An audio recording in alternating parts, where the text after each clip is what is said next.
నమస్తే views.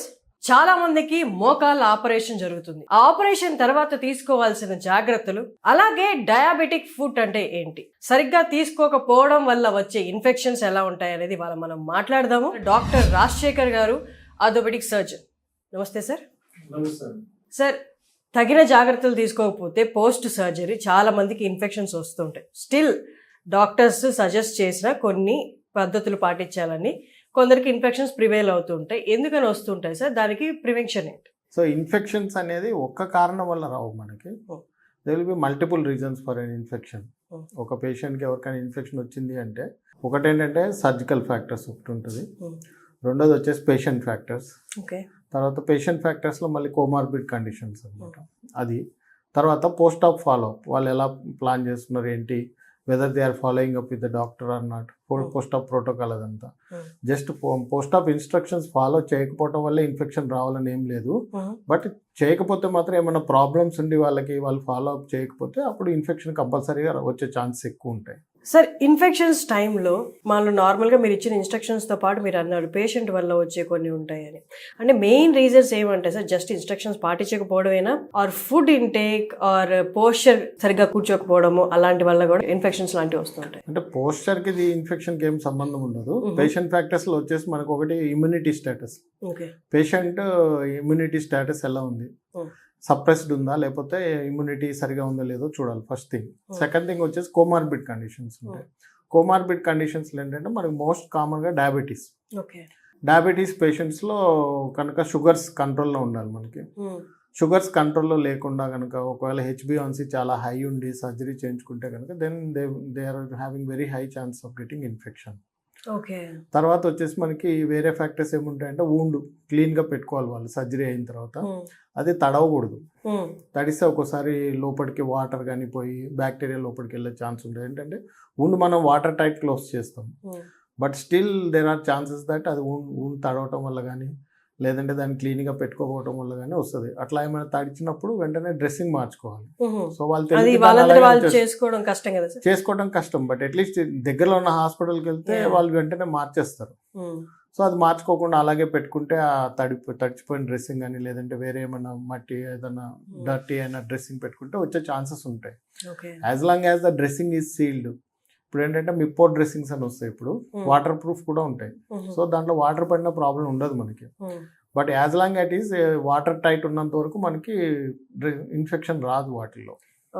So ఇప్పుడు patient ప్రాక్టీస్లో ఇప్పుడు షుగర్స్ తీసుకున్నాం అనుకోండి, షుగర్స్ కంట్రోల్ లేకుండా వాళ్ళు హై షుగర్స్ వస్తూ ఉంటే కూడా very high chance of infection ఉంటుంది. తర్వాత ఇంకోటి వచ్చేసి ఓటీ కండిషన్స్. ఓటీ నీట్ గా ఉందా లేదా, ఇన్స్ట్రుమెంట్స్ అవన్నీ కూడా చూసుకోవాలి మనం. So personal movement in the operation theatre. So usually restrict personal movement అనమాట. ఒకసారి ఓటీలోకి వెళ్ళిన తర్వాత ఎవరు బయటికి వెళ్ళడానికి లేదు. ఎవరెవరైతే పని చేస్తారో వాళ్ళే ఓటీలో ఉండాలి. We don't allow any visitors. కొంతమంది అలా వచ్చి ఓటీలోకి వచ్చి చూసి వెళ్తూ ఉంటారు. సో ఓటీస్ లాక్ చేసేస్తాం, ఎవరిని రానియం. సో స్టెరిలిటీ అవన్నీ మెయింటైన్ చేయాలి మనం ఓటీలో. సో ఓటీలో మెయింటైన్ చేస్తే ఇన్ఫెక్షన్ రాకుండా ఉంటుంది. బట్ ఓటీలో ఇవన్నీ మనం స్టెరిలిటీ మెయింటైన్ చేసినా కూడా సమ్టైమ్స్ పేషెంట్ ఫ్యాక్టర్స్ వల్ల, ఇమ్యూనిటీ వల్ల, షుగర్ వల్ల వాళ్ళకి ఇన్ఫెక్షన్ వచ్చే ఛాన్సెస్ అయితే ఉంటాయి.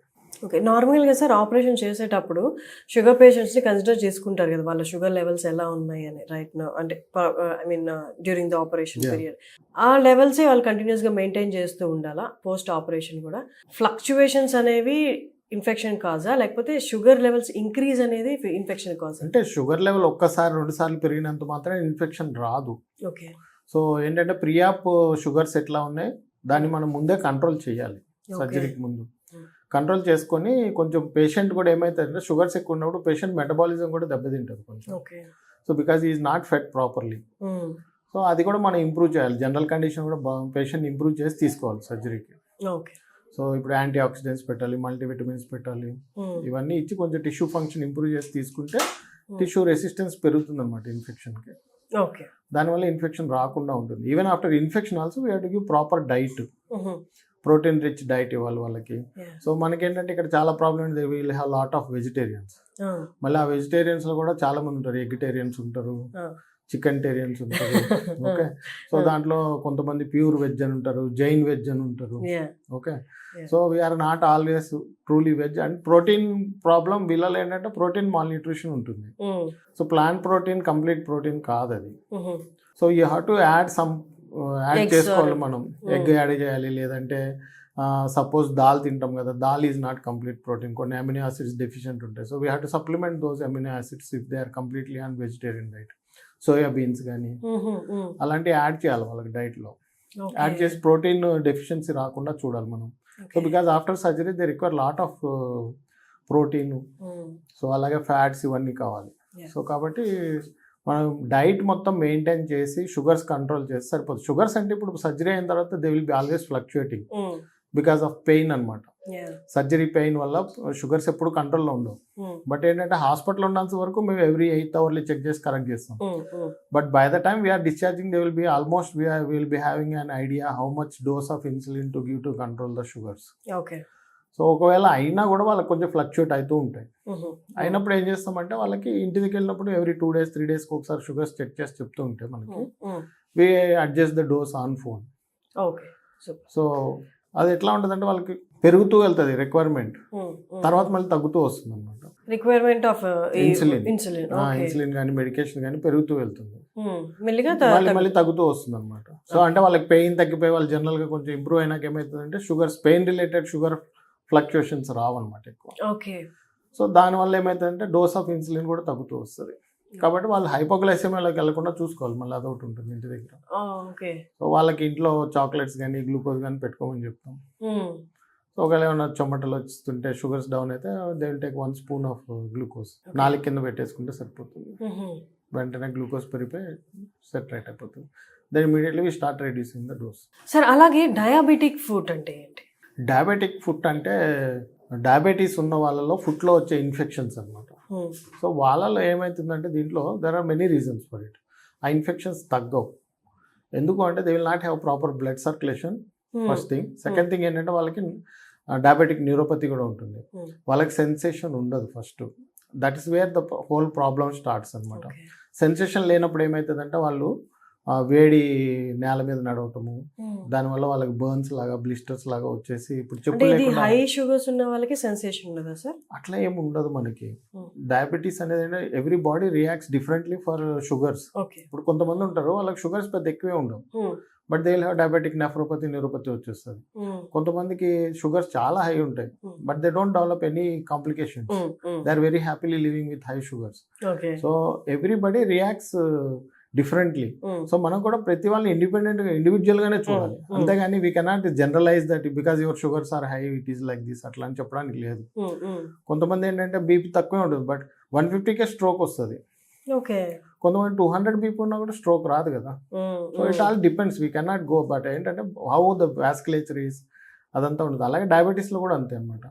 But uncontrolled long term diabetes sugars అట్లా ఉంటే they will definitely develop diabetic neuropathy. Neuropathy వచ్చినప్పుడు ఏమవుతుందంటే బ్లడ్ వెజల్స్ కి సరిగ్గా సంకేతాలు పోక blood supply they will B high in the initially. తర్వాత ఏమవుతుందంటే వాళ్ళకి డయాబెటీస్ వల్ల బ్లాక్స్ వస్తాయి. బ్లాక్స్ వచ్చి they don't get blood supply also. In diabetes లో ప్రాబ్లం ఏంటి అంటే ఇన్ఫెక్షన్ వచ్చినప్పుడు దట్ ఆ ఇన్ఫెక్షన్ దగ్గరలో ఉండే వెజల్స్ అన్ని కూడా మీకు థ్రాంబోస్ వచ్చేసి బ్లడ్ సప్లై పోదు అక్కడికి. సో దానివల్ల నెక్రోసిస్ వచ్చేసి మనం ఇచ్చే యాంటీబయాటిక్స్ కానీ బ్లడ్ సప్లై థ్రాంబోసిస్ అంటే రక్తం గడ్డలు కట్టడం. నెక్రోసిస్ అంటే టిష్యూ డెడ్ అయిపోవడం. సో దానివల్ల వాళ్ళకి ఏమవుతుందంటే ఆ టిష్యూ నెక్రోసిస్లో బ్యాక్టీరియా అట్లనే సర్వైవ్ అవుతూ ఉంటుంది. సో మనం ఇచ్చే యాంటీబయాటిక్స్ వూండ్లోకి సరిగ్గా పెనిట్రేట్ అవ్వవు కాబట్టి will not get antimicrobial clearance రాదు. బ్లడ్ సర్క్యులేషన్ సరిగ్గా లేదు కాబట్టి they will not have tissue regeneration also properly. They will have skin defects ఉంటాయి, వాళ్ళకి అల్సర్స్ ఉంటాయి, అవి హీల్ కావు, నాన్ హీలింగ్ అల్సర్స్ ఉంటాయి వాళ్ళకి చాలా కాలం. కొంతమంది 3 years 4 years బాధపడుతూ ఉంటారు. సో వాళ్ళు చాలా కేర్ తీసుకోవాలి నడిచేటప్పుడు. సెన్సేషన్ ఉండదు వాళ్ళకి మెయిన్ ఫుట్లో. నడిచేటప్పుడు ఏమైనా రాళ్ళు అవి గుచ్చుకున్నప్పుడు చిన్న చిన్న పుండ్లు అయినప్పుడు వాళ్ళు ఏంటంటే వాళ్ళకి తెలియదు కదా, సో అలాగే వదిలేస్తారు. దాంట్లోకి చెప్పులు లేకుండా తిరుగుతుంటారు. దాంతో మట్టి అదంతా లోపలికి వెళ్ళిపోయి వూండ్ ఇంకా మానదనమాట. That will become with time it becomes bigger wound. తర్వాత ఇంకోటి ఏంటంటే మన డయాబెటిక్ ఫుడ్లో ప్రాబ్లం ఏంటంటే ఇన్ఫెక్షన్ అనేది it is like we only see the tip of the iceberg. Okay లోపల ఎక్స్టెన్సివ్ ఉంటుంది. Sometimes whole foot is infected, కానీ బయటకు మాత్రం మీకు చిన్న హోల్ ఉంటుంది. సో హౌ మచ్ అనేది కూడా we have to assess. So మన ఊరినే పైనుంచి ఊండి చూసేసి దాన్ని డైలీ డ్రెస్సింగ్ చేస్తూ ఉంటాం. కొంతమంది 1 year చేసినా కూడా మానదు, because there is deep seated infection ఉంటుంది వాళ్ళకి ఫుట్లో. ఒక్కోసారి ఓపెన్ చేస్తాను నేను, ఫుట్ నుంచి నీ జాయింట్ వరకు కూడా ఓపెన్ చేస్తాను, ఎందుకంటే పస్ అంత పై వరకు కూడా వెళ్తుంది మజిల్ ప్లేన్స్లో. కానీ వాళ్ళకి తెలియదు ఇవన్నీ కంపార్ట్మెంట్స్ ఏంటంటే కనెక్టెడ్ ఉంటాయి. సో ఇప్పుడు మా లెగ్ నుంచి వచ్చే మజిల్స్ ఫుట్లోకి వస్తాయి. So that is all one single compartment అనమాట. దానికి దీనికి కనెక్టివిటీ ఉంది. ఫుట్లో ఏమైనా ఇన్ఫెక్షన్ వస్తే sometimes it spreads to the up also. పైన ఏమైనా ఇన్ఫెక్షన్ వస్తే కిందకు కూడా వస్తుంది, టెండాన్స్లోంచి స్ప్రెడ్ అయిపోతుంది అనమాట.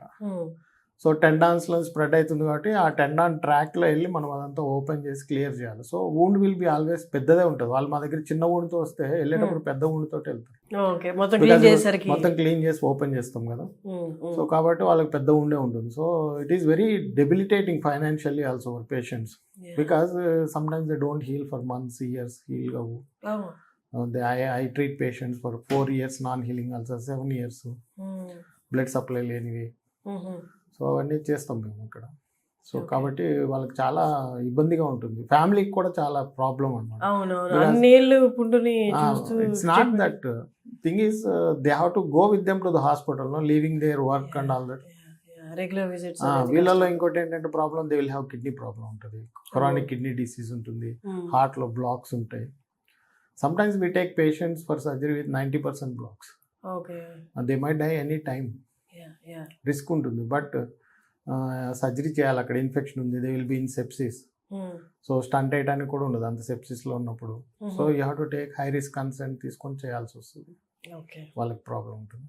సో విన్నారు కదా డాక్టర్ గారు చెప్పింది. సో మీరు ఎవరైనా కన్సల్ట్ అవ్వాలి అనుకుంటే ఓనర్స్ రోబోటిక్ హాస్పిటల్స్కి మీరు కన్సల్ట్ అవ్వచ్చు. డాక్టర్ రాజశేఖర్ గారు ఆర్థోపెడిక్ సర్జన్, కన్సల్టేషన్స్ తీసుకుంటారు. నమస్తే సార్, థ్యాంక్ యూ.